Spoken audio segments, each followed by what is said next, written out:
வணக்கம் நேயர்களே. நேயர்களுக்கும் தொழில்துறையினருக்கும் இனிய வணக்கங்கள். இந்திய மருத்துவர்கள் சங்க திருப்பூர் கிளையின் சார்பில் டாக்டர் முருகநாதன் ஆடிட்டோரியம் திறப்பு விழா சமீபத்தில் நடந்தது. ஐஎம்ஏ திருப்பூர் கிளையில் 900 டாக்டர்கள் உறுப்பினர்களாக உள்ளனர். கனியாம்பூண்டியில் ஐஎம்ஏ திருப்பூர் கிளை சங்க கட்டிடம் உள்ளது. கட்டிடத்தை பொலிவுபடுத்தி கூடுதல் வசதிகளுடன் கூடிய ஆடிட்டோரியமாக மாற்றப்பட்டுள்ளது. ஆடிட்டோரியம், சமையற்கூடம், டைனிங் ஹால், பார்க்கிங் வசதியுடன் கூடிய மண்டபமாக மாற்றப்பட்டுள்ளது. இதன் திறப்பு விழா சமீபத்தில் நடந்தேறியது. கனியாம்பூண்டியில் நடந்த டாக்டர்கள் தின விழா மற்றும் ஒளிவூட்டப்பட்ட டாக்டர் முருகநாதன் ஆடிட்டோரியம் திறப்பு விழாவிற்கு தமிழ்நாடு மெடிக்கல் கவுன்சில் உறுப்பினர் முருகநாதன் தலைமை வகித்தார். ஐஎம்ஏ தேசிய தலைவர் டாக்டர் அசோகன் ஆடிட்டோரியத்தை திறந்து வைத்தார். மாநில தலைவர் டாக்டர் அபுல் ஹசன் 2வது அரங்கை திறந்து வைத்தார்.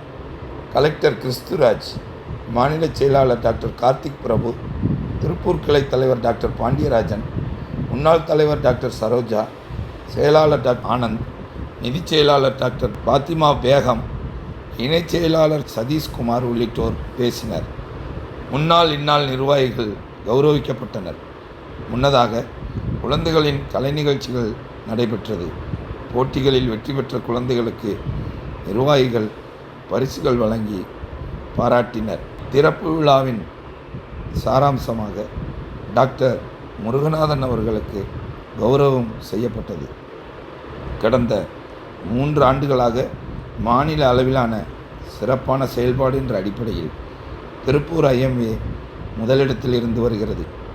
டாக்டர் முருகநாதன் 2003இல் மாநில தலைவராக இருந்தபோது திருப்பூரில் ஐஎம்ஏ மாநாடு நடத்தினார்.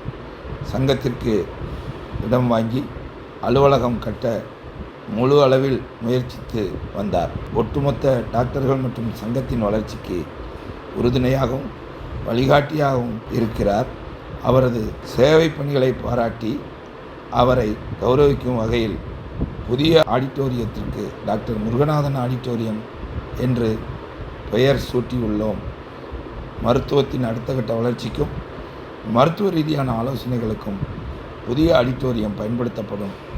சங்க நிகழ்ச்சிகள், மருத்துவ முகாம் உட்பட வழக்கமான நிகழ்வுகளும் இம்மண்டபத்தில் தொடர்ந்து நடைபெறும் என அவர்கள் தெரிவித்தனர்.